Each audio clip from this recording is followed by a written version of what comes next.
नमस्ते दोस्तों, आज हम इस वीडियो लेक्चर में डेली करंट अफेयर्स सीरीज से 18 मार्च 2024 के करंट अफेयर्स को स्टडी करेंगे, जहां हम यहां लिखे गए 5 टॉपिक्स पर डिस्कशन करने वाले हैं। अगर आप इस वीडियो लेक्चर के पीडीएफ चाहते हैं तो इस वीडियो के डिस्क्रिप्शन में जाइए, वहां पे मैंने एक टेलीग्राम चैनल की लिंक रखी हुई है। इस टेलीग्राम चैनल को ज्वाइन कीजिए, वहां पे आपको डेली करंट अफेयर के पीडीएफ भी मिलते रहेंगे। उसके साथ साथ आपको ये भी बता दूं कि आपको इस वीडियो के एंड तक बने रहना है, क्योंकि एंड में हम एमसीक्यू सॉल्व करने वाले इन्हीं टॉपिक से रिलेटेड, और आपको एमसीक्यू सॉल्व करने पे ही अच्छी प्रैक्टिस होती है, अच्छी आपकी रिवीजन होती है। तो एमसीक्यू सॉल्व कीजिए, उसके आंसर कमेंट सेक्शन में लिखिए ताकि मुझे पता चले कि कौन कौन सीरियसली करंट अफेयर्स को पढ़ रहा है। तो चलिए आज के वीडियो लेक्चर की शुरुआत करें। जो हमें 18 मार्च 2024 की पहली न्यूज देखने मिल रही है वो है कोणार्क टेम्पल को लेकर, और इसका सिलेबस आप तो जानते हो, टेम्पल आर्किटेक्चर का सिलेबस हमेशा आर्ट एंड कल्चर में ही जाता है। तो ये आता है आर्ट एंड कल्चर से या फिर कुछ एग्जाम्स में हिस्ट्री के भी पोर्शन से। तो हुआ क्या, यूनियन गवर्नमेंट जो है, यूनियन गवर्नमेंट के लीडर आपको पता है प्राइम मिनिस्टर नरेंद्र मोदी जी जो है, प्राइम मिनिस्टर नरेंद्र मोदी जी ने अप्रूव किया एक 32 किलोमीटर का रेलवे लाइन, जो कि 2 टेम्पल टाउन्स को कनेक्ट करेगी। एक टेम्पल टाउन है पुरी का और दूसरा है कोणार्क का, यानी पुरी से कोणार्क तक एक रेलवे लाइन बनाई जाएगी। लगभग 32 किलोमीटर की लाइन रहेगी ये यहाँ पे आप देखोगे तो श्री जगन्नाथ टेम्पल जो कि पुरी में और सन टेम्पल जो कि कोणार्क में, ये 2 टेम्पल वाले जो जगह है इनको कनेक्ट किया जाएगा through a railway line, 32 kilometres of railway line.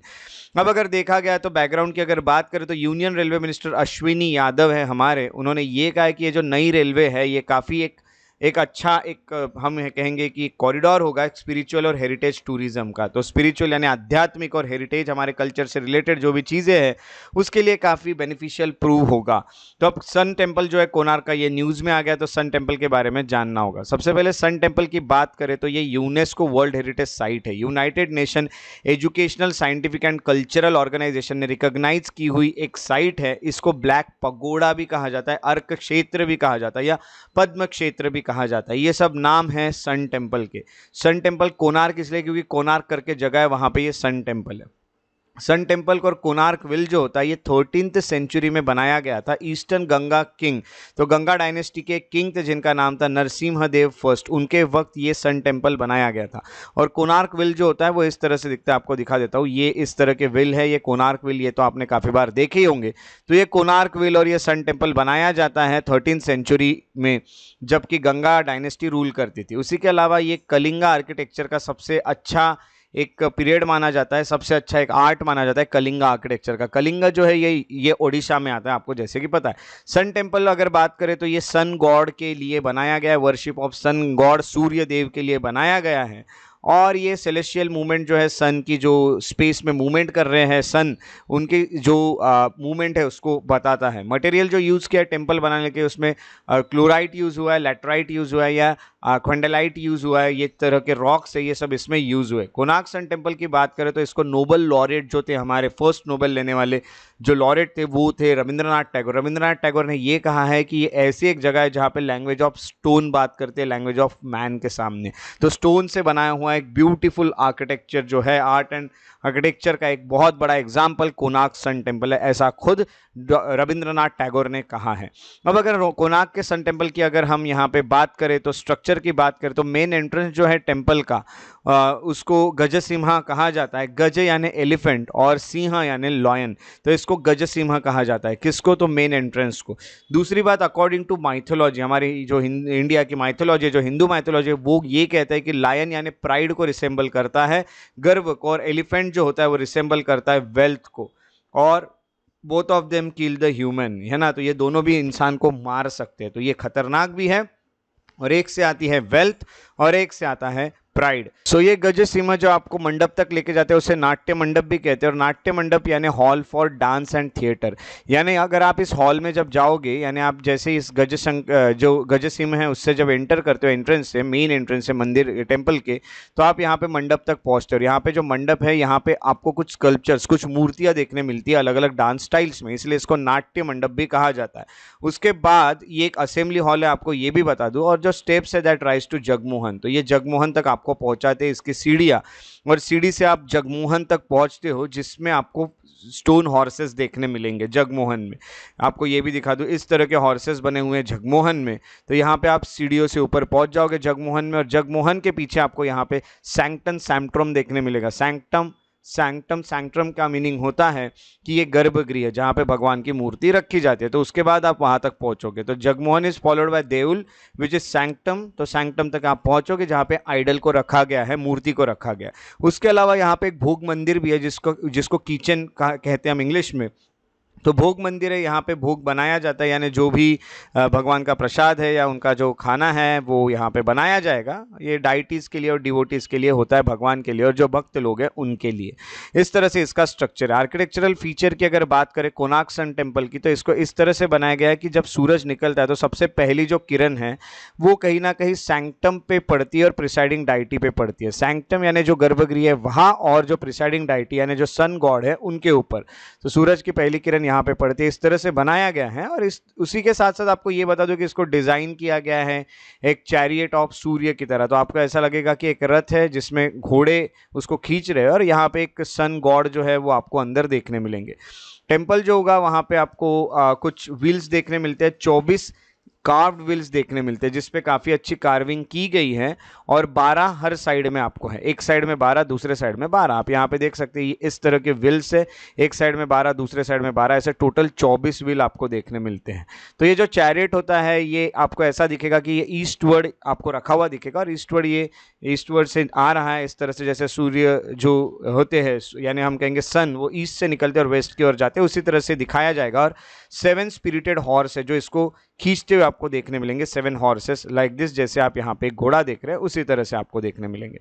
तो इसकी जो व्हील है, यानी हम कहेंगे व्हील में भी जो थिकर व्हील है, जितने भी आप देख सकते हो जो बड़े बड़े व्हील्स है, उसको इस तरह से बनाया गया है कि सर्कुलर मेडालियंस में आपको देखने मिलेंगे ऐसे सर्कल में, और यहाँ पे इस तरह से स्पोक्स बने हैं। उसके सेंटर तक आप जाओगे तो स्पोक्स में कुछ आपको वुमेन के पिक्चर्स भी बने हुए दिखेंगे, कुछ मूर्तियाँ देखने मिलेगी।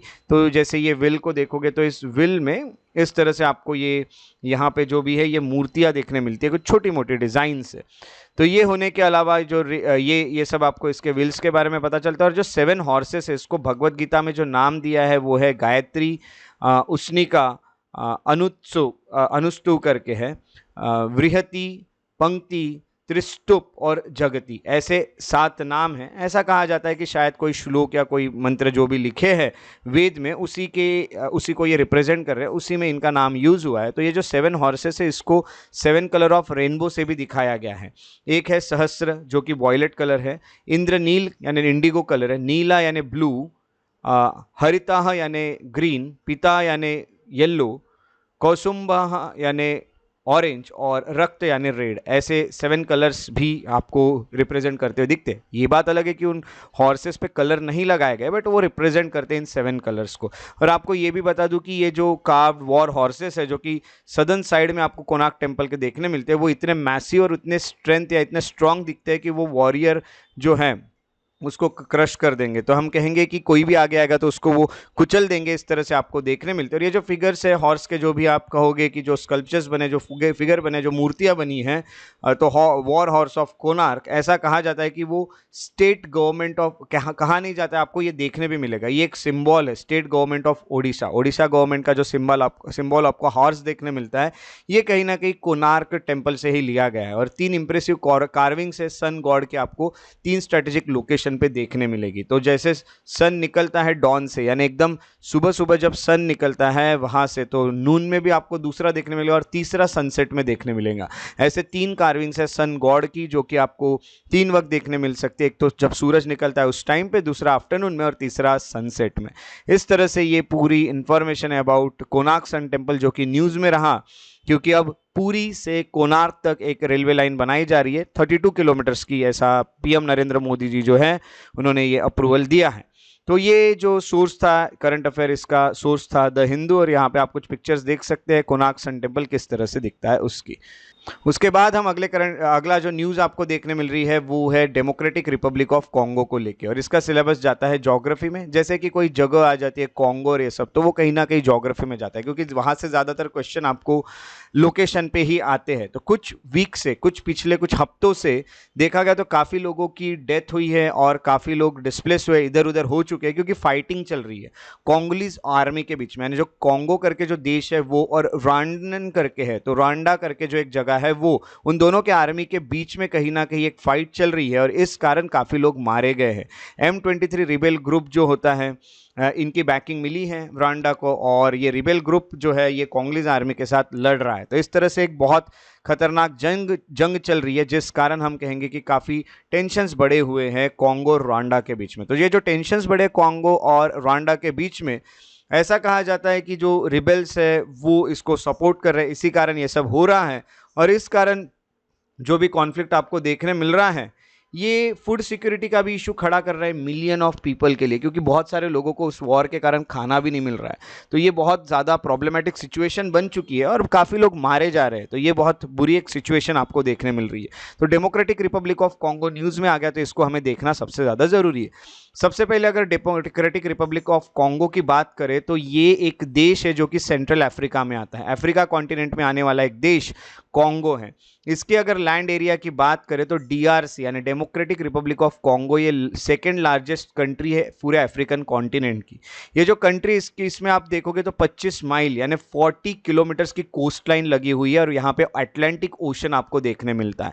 तो थोड़ा सा आपको देखने मिलेगा 40 किलोमीटर की कोस्ट लाइन, बहुत बड़ी कोस्ट लाइन नहीं है। बाकी अगर देखोगे तो ये एरिया पूरी तरह से लैंडलॉक्ड है। अगर आप देख सकते हो तो यहाँ आप देखेंगे मैप में, ये है डेमोक्रेटिक रिपब्लिक ऑफ कॉन्गो और यहाँ पे आपको थोड़ी सी कोस्ट लाइन देखने मिल रही है। और ये जो कोस्ट लाइन है ये अटलांटिक ओशन को लग के कोस्ट लाइन है, तो बहुत कम कोस्ट लाइन है, 40 किलोमीटर की समझ जाइए। इसका जो नाम दिया है वो कॉन्गो इसलिए क्योंकि कॉन्गो रिवर यहाँ से बहती है। तो ये हम कहेंगे थ्रू द कंट्री ये बहती है। और नेशनल कैपिटल और लार्जेस्ट सिटी इसकी किनशासा है। किनशासा करके इसका कैपिटल है। कॉन्गो का कैपिटल किनशासा, यहाँ पे आप देख सकते हो। पहले क्वेश्चन भी आया कॉन्गो पे, पिछले ही साल आया था, तो अच्छे से याद रखेगा, इस बार भी क्वेश्चन आ सकता है। अब आगे हुआ क्या, तो ये जो कंट्री है इसको कहीं ना कहीं DRC भी कहा जाता है या फिर कॉन्गो किनशासा ये नाम से ये जाना जाता है। तो रेफर किया जाता है DRC से, जिसको हम कॉन्गो या किनशासा कहते हैं। इसका कैपिटल ये है। और to distinguish it from the other Congo republic, अगर दूसरे कॉन्गो रिपब्लिक से देखा गया तो जिनको रिपब्लिक ऑफ कॉन्गो कहते हैं तो इसको डेमोक्रेटिक रिपब्लिक ऑफ कॉन्गो कहेंगे। और जो बाकी देश है आजू बाजू के कॉन्गो जो हैं बाजू में कॉन्गो, उसको रिपब्लिक ऑफ कॉन्गो कहेंगे या फिर सिर्फ कॉन्गो ब्राज़ाविले कहेंगे। तो ये अलग अलग नाम है। ये आपको अगर देखना तो आप यहाँ पे देख सकते हैं, this is Democratic Republic of Congo and this is Republic of Congo. ये दो कॉन्गो आपको देखने मिलते हैं, बट एक डेमोक्रेटिक रिपब्लिक, याद रखिएगा ये अलग है और रिपब्लिक ऑफ कॉन्गो अलग है। दोनों कॉन्गो आपको अलग देखने मिलते हैं। ये जो देश की अगर बात करें तो इसमें बॉर्डर आपको देखने मिलती है रिपब्लिक ऑफ कॉन्गो, दूसरा सेंट्रल अफ्रीकन रिपब्लिक, तीसरा साउथ सुडान, चौथा युगांडा, पांचवा Rwanda, 6th is Burundi, 7th is Tanzania, 7th is Zambia, 8th is Angola and 9th is South Atlantic Ocean। तो इतने बॉर्डर आपको, इतने सारे बॉर्डर्स आपको यहाँ पे देखने मिलते हैं। ये पूरे आप यहाँ पे बॉर्डर्स में देख सकते हैं। अंगोला, ज़ैम्बिया, ये जितने भी है ये पूरे इसके साथ बॉर्डर शेयर करते हैं। तो ये काफ़ी एक इंपॉर्टेंट जगह है। काफ़ी सारे जो अलग अलग जगह है उसके साथ ये बॉर्डर शेयर कर रहा है और काफ़ी अच्छे नेचुरल रिसोर्सेस यहाँ पे है। आपको ये बता दूं कि यहाँ वास्ट डिपॉजिट्स है industrial diamonds, cobalt and copper के। काफ़ी अच्छे आपको डायमंड्स, कोबाल्ट और कॉपर के डिपॉजिट्स देखने मिलते हैं जो डेमोक्रेटिक रिपब्लिक ऑफ कॉन्गो है उसमें। बट इतना सब होके भी कोई मतलब नहीं है, क्योंकि वहाँ पे पॉलिटिकल इंस्टेबिलिटी है। वहाँ पे काफ़ी स्टेबिलिटी पॉलिटिक्स में आपको देखने नहीं मिल रही है। तो इसी कारण हम कहेंगे वहाँ पे इंफ्रास्ट्रक्चर भी अच्छा नहीं है, करप्शन भी बहुत है। और अगर व्यापार की बात करें, कमर्शियल की बात करें या फिर कॉलोनियल एक्सट्रैक्शन की, एक्सप्लॉयटेशन की बात करें तो ये काफ़ी हुआ है। काफ़ी देशों ने इसको कॉलोनी बनाने के लिए यहाँ पे काफ़ी सारे एक्सट्रैक्ट कर लिए नेचुरल रिसोर्सेज, एक्सप्लॉइट कर दिया है पूरे कॉन्गो को। तो कॉन्गो एक काफ़ी अच्छी जगह हो सकती थी अगर सब चीज़ें अच्छे से चली रहती तो। अब कॉन्गो देख लिया तो कॉन्गो रिवर को देखना भी ज़रूरी है। कॉन्गो रिवर जो होती है इसको जायर रिवर कहा जाता है। जायर रिवर ये सेकेंड लार्जेस्ट रिवरिन है अफ्रीका। तो हम कहेंगे कि सबसे लंबी जो रिवर है उसके बाद ये आएगी जो जायर रिवर या फिर कॉन्गो रिवर जिसको कहा जाता है। ये नाइल से कुछ ही छोटी है, थोड़ी, बहुत ज़्यादा बड़ी नहीं है। और उसके अलावा आपको ये भी बता दूं कि वर्ल्ड में ये थर्ड लार्जेस्ट रिवर है वॉल्यूम के अकॉर्डिंग, ठीक है, अमेजोन और गंगा के बाद। और अगर देखा गया तो लॉन्ग, अगर लेंथ में देखा गया, वॉल्यूम में देखा गया तो वर्ल्ड में तीसरे नंबर पे। और अगर देखा गया तो लेंथ में तो कॉन्गो रिवर ये नाइल के बाद आती है अफ्रीका की सेकंड लार्जेस्ट लॉन्गेस्ट रिवर। तो वर्ल्ड का जो डीपेस्ट रिकॉर्डेड रिवर है वो इसी में आपको देखने मिलता है। इसकी डेप्थ जो है ये है 220 मीटर। तो ये काफ़ी अच्छा है और हम कहेंगे कि इक्वेटर को 2 बार क्रॉस करती है, यानी इक्वेटर जो है 0 डिग्री से जो जाता है अर्थ के एकदम सेंटर से, उसको ये 2 बार क्रॉस कर जाती है ये रिवर। तो ये जो रिवर और इसकी जो ट्रिब्यूटरीज है ये कॉन्गो रेन फॉरेस्ट से बहती है, सेकेंड लार्जेस्ट रेन फॉरेस्ट है एरिया वाइज ये वर्ल्ड में, और बाद में अटलांटिक ओशन में जाके ड्रेन हो जाती है। ये है अटलांटिक ओशन जहाँ पे आके ये रिवर ड्रेन हो जाती है। तो इस तरह से कॉन्गो रिवर की भी इंफॉर्मेशन हमें मिली। तो democratic Republic of Congo news में रहा और ये जो करंट अफेयर था इसका सोर्स था द हिंदू। अब अगली जो हमें न्यूज देखने मिल रही है वो है इथेनॉल 100 या E100 को लेके, और इसका सिलेबस करंट इवेंट्स में जाता है। तो करंट अफेयर से आपको यहाँ क्वेश्चन आ सकता है या फिर कभी पॉलिसीज स्कीम्स यहाँ से भी ये क्वेश्चन मिलता है। तो श्री हर्षदीप सिंह पुरी जो है ये हमारे यूनियन मिनिस्टर है, petroleum and natural gas, housing and urban affairs के मिनिस्टर है श्री हर्षदीप पुरी। इन्होंने लॉन्च किया इथेनॉल 100 जिसको E100 भी कहा जाता है। अब इथेनॉल 100 जो होता है ये एक ऐसा फ्यूल है जिसमें काफ़ी बड़ा पोटेंशियल है कि हमारा जो ट्रांसपोर्टेशन सेक्टर है उसको ये ट्रांसफॉर्म कर सकता है। ट्रांसपोर्टेशन सेक्टर में बसेस आ गए या काफ़ी सारे जो हम ट्रांसपोर्टेशन का यूज़ कर रहे हैं उसको हम ट्रांसफॉर्म कर सकते हैं, और हम जो फॉसिल फ्यूल पे डिपेंड है काफ़ी सारी चीज़ों को लेके वहाँ से हम बाहर निकल सकते हैं इथेनॉल का यूज़ करके। अब इथेनॉल 100 या E100 है क्या, ये सबसे पहले देख लेते हैं। इथेनॉल 100 या E100 ऐसा पहले बिलीफ था, एक तरह से आपको ये बता दूं कि कहा जाता था कि E100 जो है ये फ्यूल है जो कि 100% इथेनॉल नहीं होता है, ऐसा एक पॉपुलर बिलीफ था। बट ऐसा नहीं है। इन अकॉर्डेंस विद स्पेसिफिकेशन ऐसा कहा गया है कि E100 जो है ये एक फ्यूल है जो कि 93 से 93.5% जिसमें इथेनॉल है और 5% के आसपास पेट्रोल और 1.5% को सॉल्वेंट इसमें यूज किया जाता है। कोई और चीज इसमें यूज की जाती है जो कि बाइंडर होते हैं।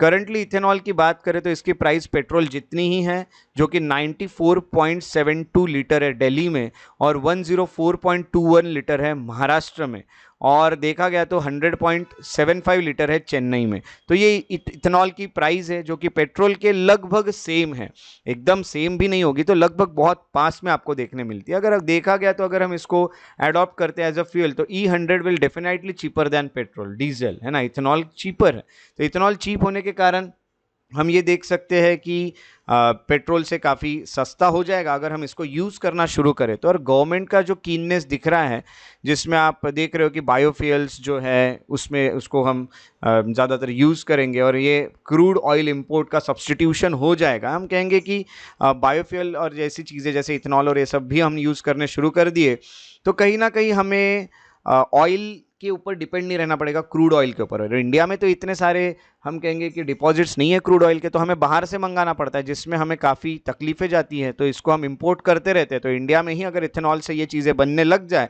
तो काफ़ी अच्छी चीज़ हो सकती है। इथेनॉल की बात करें तो ये एग्रीकल्चरल फीड स्टॉक से बनता है। देखो बायोफ्यूल का मीनिंग क्या होता है, जो लिविंग चीज़ों से बनाया जाता है, जैसे हम कहेंगे प्लांट्स के कुछ बची हुई चीज़ें रेसिड्यूज या फिर एनिमल के कुछ रेसिड्यूज से बनाए गए हुए बायोफ्यूल।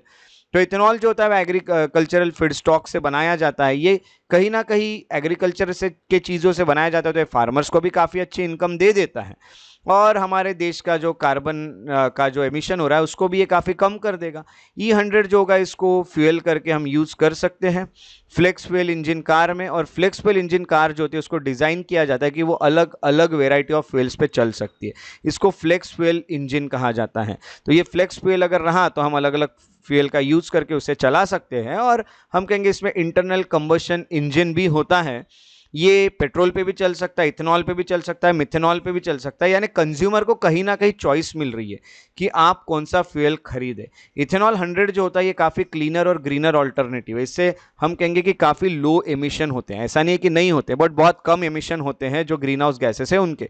ग्रीन हाउस गैसेस आपको पता है अगर एयर में आ गए, एटमॉस्फेयर में आ गए तो वो काफ़ी टेम्परेचर बढ़ा देते हैं हमारे अर्थ का, जिससे ग्लोबल वार्मिंग होती है। तो हमें ग्रीन हाउस गैसेस के एमिशन कम करने पड़ेंगे जैसे कि कार्बन डाइऑक्साइड और ये सब के, और ये ग्रीन हाउस गैसेस के एमिशन कम करता है ethanol as compare to other fuels. तो इससे क्लाइमेट चेंज को भी हम रोक सकते हैं, एयर क्वालिटी भी अच्छी कर सकते हैं। और इसके अगर हाई ऑक्टेन रेटिंग की अगर बात करें तो टिपिकली बिटवीन 100 to 105 है, यानी इथेनॉल 100 आपको एक काफ़ी अच्छा हाई परफॉर्मेंस इंजन में अच्छा परफॉर्मेंस दे सकता है। तो हाई परफॉर्मेंस इंजन में भी ये चल सकता है और काफ़ी एफिशिएंट है और काफ़ी हम कहेंगे कि अच्छा आउटपुट भी आपको मिलेगा और मिनिमम इम्पैक्ट होगा हमारे एनवायरमेंट पे, एनवायरमेंट भी ज़्यादा खराब नहीं होगा। तो इथेनॉल 100 काफ़ी अच्छा एक ऑप्शन हमें मिल रहा है E100। तो E100 जो होता है इसको लॉन्च किया गया है और हम कहेंगे इसका जो सोर्स है वो PSU वॉच है। उसके बाद जो हमें न्यूज़ देखने मिल रही है वो है फ्लोराइड कंटेमिनेशन को लेके, यानी आपको फ्लोराइड जो है उसका कंटेमिनेशन डिटेक्ट हुआ है। अब यहाँ पे देखोगे तो इसका सिलेबस जाता है एनवायरमेंट में। अब कंटेमिनेशन की बात करें तो काफ़ी सारी चीज़ों को खराब करता हुआ दिख रहा है हमें फ्लोराइड। तो फ्लोराइड कंटेमिनेशन हम कहेंगे 3 डिस्ट्रिक्ट्स में पाया गया है केरला के। अगर बैकग्राउंड में जाए तो according to state environment department जो सोर्स ऑफ कंटेमिनेशन है वो लाइकली जियोजेनिक है, यानी हम कहेंगे कि इसमें नेचुरली जो प्रेजेंट है रॉक में या सॉइल में वो है और ये वहाँ से एंटर कर रहा है। इनका यही कहना है कि जियोजेनिक है, वो नेचुरली ही प्रेजेंट है कुछ रॉक्स में और सॉइल में इन 3 डिस्ट्रिक्ट्स के, और ये वहाँ से ग्राउंड वाटर में एंटर कर रहा है अलग अलग केमिकल प्रोसेसेस होने के बाद, जो कि काफ़ी नेचुरल है। ये यहाँ पे कहा जा रहा है जैसे हम कहेंगे कि रॉक्स का ब्रेकडाउन हो गया, रॉक्स टूट गए, तो उसमें से ये फ्लोराइड निकलेगा और ये पानी में चले जाएगा और पानी में मिलने के बाद ये इंसान के बॉडी के अंदर जाएगा और हमें ये कहीं ना कहीं इफेक्ट करना शुरू कर देगा। तो ये फ्लोराइड कंटेमिनेशन होता क्या है? फ्लोराइड कंटेमिनेशन ये वाटर में होता है, ये क्रिटिकल इशू है वर्ल्ड वाइड। यानी अगर पानी में फ्लोराइड की मात्रा आ गई तो ये काफ़ी सारे प्रॉब्लम्स क्रिएट कर सकता है। फ्लोराइड की बात करें तो इसके कुछ फायदे भी है, जैसे फ्लोराइड आपके डेंटल हेल्थ के लिए काफ़ी अच्छा माना जाता है, आपके दांतों के लिए काफ़ी अच्छा माना जाता है, बट काफ़ी कम कॉन्सेंट्रेशन में, बहुत ज़्यादा अमाउंट में नहीं। एक्सेसिव अगर हो गया तो इससे आपको हेल्थ प्रॉब्लम हो सकते हैं। अब अगर हम की पॉइंट की बात करें जितने भी ये फ्लोराइड है उसके, तो फ्लोराइड में एसेंशियल एलिमेंट्स की अगर बात करें तो फ्लोराइड नेचुरली पानी में प्रेजेंट होता है और कुछ फूड्स में भी प्रेजेंट होता है, और हम कहेंगे कि ये हमारे टूथ डीके को भी रोकता है, हमारे दांत को खराब होने से भी रोकता है फ्लोराइड। थ्रेशोल्ड की बात करें तो कुछ फ्लोराइड की लेवल अगर एक्सीड कर गई 1.5 mg पर लीटर, यानी 1 लीटर पानी में अगर ये 1.5 mg से ज़्यादा हो गया तो ये टॉक्सिक हो जाता है, हमारे लिए बहुत बुरा साबित होता है। ब्यूरो ऑफ इंडियन स्टैंडर्ड जो है वो ये कहता है कि मैक्सिमम परमिसिबल लिमिट जो है ग्राउंड वाटर जो कि ग्राउंड वाटर है जो कि पानी पीने के लिए जो बनाया गया है, पीने के लिए जो यूज़ होता है, ऐसा जो ग्राउंड वाटर है उसमें 0.01 mg पर लीटर ही होना चाहिए। बट अगर देखा गया तो फ्लोराइड की जो भी लिमिट है वो 1.0 mg पर लीटर आपको देखने मिल रही है। इसके एक्सटेंड हो सकती है 1.5 mg पर लीटर तक जब आपको अल्टरनेटिव सोर्सेस अवेलेबल नहीं है। तो अगर अल्टरनेटिव सोर्सेस अवेलेबल है तो ज़्यादा से ज़्यादा इसका यूज़ हमें रोकना होगा। दूसरा हेल्थ इंपैक्ट की बात करें तो डेंटल फ्लोरोसिस इससे आपको होता है, ज़्यादा फ्लोराइड का यूज़ करने से डेंटल फ्लोरोसिस होता है और इससे स्टेनिंग होती है, पीटिंग होती है और टूथ के एनामल जो होता है वो वीक होने लगता है। दूसरा स्केलेटल फ्लोरोसिस इससे आपको हो सकता है, ये क्रोनिक एक्सपोजर है। अगर स्केलेटल फ्लोरोसिस की बात करें तो आपके बोन्स को और जॉइंट्स को ये अफेक्ट कर जाता है। और तीसरा होता है न्यूरोलॉजिकल इफेक्ट, हाई फ्लोराइड के लेवल अगर देखे गए तो आपके नर्वस सिस्टम को अफेक्ट करता है, आपके इनडायरेक्टली ब्रेन को भी अफेक्ट करेगा। तो ऐसे हेल्थ इंपैक्ट उसके हैं। अब सोर्स ऑफ कंटेमिनेशन क्या है? तो सबसे पहला जियो केमिकल रिएक्शंस। फ्लोराइड जो होता है वो रॉक से निकलता है, सॉइल से निकलता है और ग्राउंड वाटर में जाता है। फॉर एग्जांपल ये पत्थर है, पत्थर के ऊपर सनलाइट आया, दिन भर ये गर्म हो गया सनलाइट से, और गर्म होने के बाद अचानक से बारिश आई। बारिश होने के बाद ये गर्म था, अचानक से उसके ऊपर पानी आने के कारण वो एकदम ठंडी मिलने के कारण वो टूट गया। टूटने के कारण ये जो पानी है इसके साथ फ्लोराइड बह के किसी तो भी ग्राउंड वाटर में चले गया। दूसरा है सॉइल। सॉइल में आपको फ्लोराइड देखने मिल रहा है। ये जो भी सॉइल है इसमें जब बारिश आ रही है तो बारिश आने के बाद ये सॉइल में का फ्लोराइड बहते हुए चले गया। तो ये कुछ फैक्टर जिससे ये पानी में जा रहा है। जियोलॉजिकल फैक्टर्स की बात करें तो कुछ जियोलॉजिकल फॉर्मेशंस हुए हैं, यानी जो भी चीज़ें बनती है उसमें कुछ चीज़ें टूटती है, कुछ यहाँ से वहाँ बहती है, इन सब चीज़ों के कारण भी कहीं ना कहीं फ्लोराइड पानी में जाता है। और एंथ्रोपोजेनिक फैक्टर्स यानी हम लोगों के कारण जो मैनमेड है, जैसे कि इंडस्ट्रीज से हम इसको रिलीज करेंगे, फर्टिलाइजर्स से आएगा, या फिर हम कहेंगे माइनिंग करेंगे, हम खुद ही पत्थर तोड़ेंगे माइन से, इस कारण भी पानी में ये मिल जाता है। तो ये सोर्सेज ऑफ कंटेमिनेशन है फ्लोराइड के। फ्लोराइड की अगर बात करें तो हम कुछ मेजर्स ले सकते हैं और इसको रोक सकते हैं, जैसे वाटर ट्रीटमेंट। हम अच्छे अगर वाटर ट्रीटमेंट की मेथड्स यूज़ करें, इससे फ्लोराइड की लेवल हम कम कर सकते हैं। वाटर को यूज़ करने के पहले उसे ट्रीट करके ही हम तक पहुँचाना चाहिए। दूसरा है मॉनिटरिंग, हमें रेगुलरली ध्यान रखना होगा कि फ्लोराइड कंटेंट ड्रिंकिंग वाटर में कितना है। तीसरा है अवेयरनेस, लोगों को बताना होगा कि कौन सा पानी पीने के लिए सेफ है। चौथा है ऑल्टरनेटिव सोर्सेस, हमें ये देखना होगा कि अगर फ्लोराइड जैसे वाटर कंटेमिनेशन हुआ या फ्लोराइड कंटेमिनेशन हुआ है तो हमें कुछ ऑल्टरनेटिव वाटर सोर्सेस ढूंढने पड़ेंगे, कहीं और से पानी लाना पड़ेगा। उसके बाद है एंडेमिक एरियाज, कुछ ऐसे रीजन है जहां पे फ्लोरोसिस मिलता ही है तो वहां की चीजें हमें यूज करना अवॉइड करना होगा, वहां का पानी यूज करना अवॉइड करना होगा। अगला है बैलेंसिंग एक्ट, तो बेनिफिट्स ऑफ फ्लोराइड जैसे हैं वैसे ही हमें रिस्क के बारे में भी सोचना होगा, तो एक अमाउंट में हमें इसे यूज करना है, ये भी हमें थोड़ा ध्यान रखना होगा। बाकी पोल्यूटेंट्स जो है वो वाटर के क्वालिटी को जो अफेक्ट करते हैं वो है एर्सेनिक। एर्सेनिक जो होता है ग्राउंड वाटर में इंडस्ट्रीज के थ्रू या माइनिंग के थ्रू पहुंच जाता है। उसी के अलावा फ्लाई ऐश पॉन्ड्स जो थर्मल पावर प्लांट से निकलते हैं वहां से भी आर्सेनिक पहुंच सकता है। तो हम कहेंगे फ्लाई ऐश, अब हम कहेंगे जब थर्मल यानी इलेक्ट्रिसिटी जब बनती है कोल के थ्रू तो इसमें की जो ऐश होती है ना फ्लाई ऐश, ये जब जलता है तो ये फ्लाई ऐश निकलती है और ये भी पानी को खराब कर देती है। तो हम कहेंगे क्रोनिक एक्सपोजर जो है आर्सेनिक कंटेमिनेटेड वाटर को, उस कारण ब्लैक फुट डिजीज हो सकता है, डायरिया हो सकता है, लंग कैंसर हो सकता है, स्किन कैंसर हो सकता है। तो इसीलिए हमें आर्सेनिक वाले पानी से भी बच के रहना होगा। ऐसे इस पर क्वेश्चन आते हैं साइंस से, इसलिए मैं आपके साथ ये स्पेशली डिस्कस कर रहा हूँ। कुछ रीजन है इंडिया में जैसे कि आपको वहाँ यूरेनियम के भी कंटेंट्स मिलते हैं ग्राउंड वाटर में, ये भी काफ़ी हार्मफुल है हमारे हेल्थ के लिए। बाकी एलिमेंट जो है जो कि मर्क्यूरी होती है जिससे मिनामाटा डिजीज होता है, कैडमियम जो इससे इटाई डिजीज और नेफ्रिटिस होता है, क्रोमियम जो होता है उससे टोलंग कैंसर होता है, या फिर हम कहेंगे कि फोटोसिंथेसिस एक्टिविटीज़ प्लांट्स में कम होती है, वो अच्छे से अपना खाना नहीं बना पाते और वो मरने लगते हैं। कॉपर अगर पानी में आ जाता है इससे अलग अलग हेल्थ इश्यूज होने में लगते हैं, और जिंक और लेड अगर आ जाता है तो इससे एनीमिया होता है। एनीमिया में आप में हीमोग्लोबिन कम हो जाता है, मेंटल रिटार्डेशन होता है और हेल्थ के बाकी प्रॉब्लम्स भी होते हैं। इसके ऊपर कौन से इससे क्या बीमारियां होती है, कौन से केमिकल से या फिर कौन से चीज़ें पानी में आने से, इसके ऊपर आपको मैच द पेयर में भी क्वेश्चन आ सकता है। तो इस तरह से अभी ये न्यूज़ में रहा है फ्लोराइड कंटेमिनेशन, और इसके ऊपर पक्का क्वेश्चन आएगा, और इसका जो सोर्स था वो था द हिंदू। उसके बाद की जो हमें न्यूज़ देखने मिल रही है वो है डैरियन गैप को लेके, और इसका सिलेबस जाता है ज्योग्राफी में। जो डैरियन गैप है ये एक डेंस जंगल है, यहाँ पे आपको डैरियन गैप देखने मिलती है। ये एक डेंस जंगल है जो कि आपको नॉर्दर्न कोलंबिया में देखने मिलता है और सदर्न पनामा में देखने मिलता है। तो ये काफ़ी एक पेरिलस रूट है। पेरिलस रूट यानी काफ़ी डेंजर और काफ़ी रिस्की रूट है, क्योंकि और ये इतना रिस्की रूट होने के बावजूद यहाँ से काफ़ी सारे माइग्रेंट्स आना जाना कर रहे हैं जिनको यूएस तक पहुँचना है। तो यूएस में जाने का एक आपको ये रास्ता देखने मिल रहा है, और ये यहाँ तक पहुँच जाते हैं असाइलम लेने यूएस में, और ये काफ़ी रिस्की एक गैप है इस जिसको ये पार करके जाते हैं जो भी माइग्रेंट्स होते हैं वो। अब अगर बैकग्राउंड की बात करें तो आपको ये बता दूं कि एक चैलेंजिंग टोपोग्राफी है, ह्यूमिड है, ये काफ़ी स्वैम्पी रेन फॉरेस्ट है, दलदल वाला फॉरेस्ट है, और वहाँ पे क्रिमिनल गैंग्स भी रहती है जो इस एरिया को कंट्रोल करती है।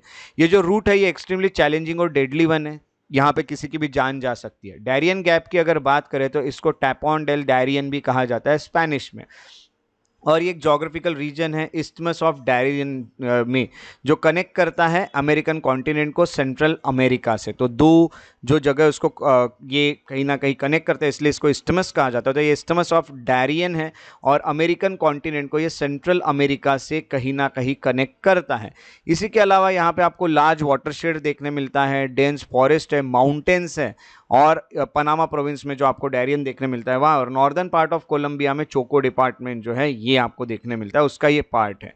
तो डैरियन गैप ये एक ओवरलैंड पाथ है जो कनेक्ट करता है सेंट्रल और साउथ अमेरिका को, एक ओवरलैंड के ऊपर का ये पाथ है। और माइग्रेंट जो होते हैं प्राइमरीली जो हैती से आते हैं, या हैतियंस जिनको कहा जाता है, वेनेजुएलियंस कहा जाता है, ये कहीं ना कहीं इन जंगलों में छुपे होते हैं और वो धीरे धीरे करके यूएस के बॉर्डर तक पहुंच जाते हैं और वहाँ से वो यूएस में एंटर कर जाते हैं।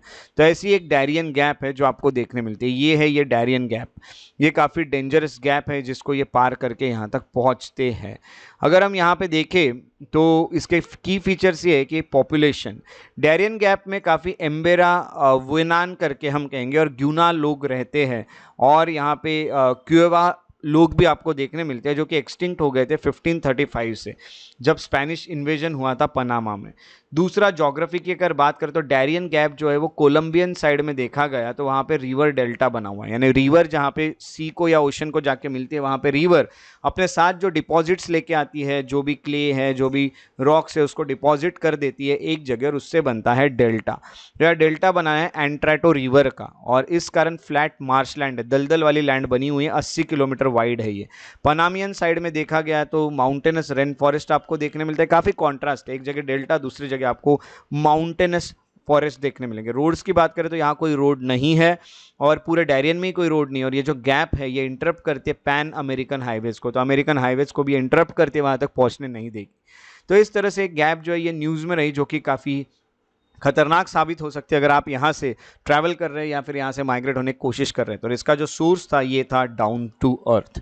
तो चलिए अब बारी आज के प्रैक्टिस एमसीक्यूज को सॉल्व करने की। पहला जो क्वेश्चन है वो डेमोक्रेटिक रिपब्लिक ऑफ कॉन्गो को लेके। पहला ऑप्शन है the state is border to the Republic of Congo, Central Africa Republic, African Republic, South Sudan, Uganda, Rwanda, Burundi, Tanzania, across Lake Tanganyika, Zambia, Angola, South Atlantic Ocean. Second option is Democratic Republic of Congo जो है is extremely rich in natural resources, it boost vast deposit of industrial diamonds, cobalt and copper. Which of the statements given above is और are correct? Only one only, to only, both one and two, या neither one nor two. आपको जो भी option सही लगते हैं उसको आपको कमेंट सेक्शन में लिखना है। क्वेश्चन नंबर 2 देख लेते हैं। क्वेश्चन नंबर 2 है डैरियन गैप को लेके। Darien Gap recently found in news is a geographical region in the isthmus of Darien connecting the first is Africa and West Asia, second is Europe and Asia, third is Central and South America, and fourth is South Korea and Japan. उसके बाद जो third question देखने मिल रहा है वो है fluoride contamination को लेके। Fluoride leaches from rock and soil into ground water, when fluoride level exceeds 1.5 milligram per litre it becomes toxic to humans. Third is excessive fluoride leads to skeletal fluorosis. How many of the statement given above are not correct? Only one, only two, all three, या फिर none. चलिए अब पिछले current affairs में मैंने जो questions पूछे थे 16 मार्च को उसके आंसर्स देख लेते हैं। क्वेश्चन 1 का आंसर था डी, क्वेश्चन 2 का आंसर था डी, और क्वेश्चन 3 का आंसर था सी। आई होप आपके क्वेश्चन के आंसर्स सही निकले हों। अगर आपको मेरे वीडियोस पसंद आते हैं तो उन्हें लाइक जरूर करें, शेयर करें, और मेरे यूट्यूब चैनल को सब्सक्राइब करके बेल आइकॉन को प्रेस करना ना भूलें, ताकि आने वाले वीडियोस के नोटिफिकेशन आपको रेगुलरली मिलते रहे। अगर आप और अपडेट्स चाहते हैं तो आप फेसबुक पेजेस जो है मेरे उनको भी फॉलो और लाइक कर सकते हैं, श्रेयस बढ़िया इंटरप्रिटेशन। अगर आप मुझसे कोई भी क्वेश्चन पूछना चाहते हैं, कोई भी डाउट पूछना चाहते हैं, तो आप मुझे डायरेक्ट मैसेज के थ्रू इंस्टाग्राम पे भी पूछ सकते हैं। मुझे फॉलो कीजिए श्रेयस बढ़िया द पीस लवर पे, और आपको आपके सवालों के जवाब भी मिलते रहेंगे। उसी के साथ साथ अगर आप मुझे मेल करना चाहे तो shreyasbadi@gmail.com पे आप मुझे मेल भी कर सकते हैं। और अगर आप और भी इंफॉर्मेटिव वीडियो चाहते हैं तो आप मेरे एकेडमी श्रेयस IAS एकेडमी के जो अकाउंट है इंस्टाग्राम पे और फेसबुक पे, वहां भी उसे फॉलो करके मुझे सपोर्ट दिखा सकते हैं। मेरे साथ इस वीडियो में बने रहने के लिए बहुत बहुत शुक्रिया। Thank you so much for being here. Take care and have a very good day.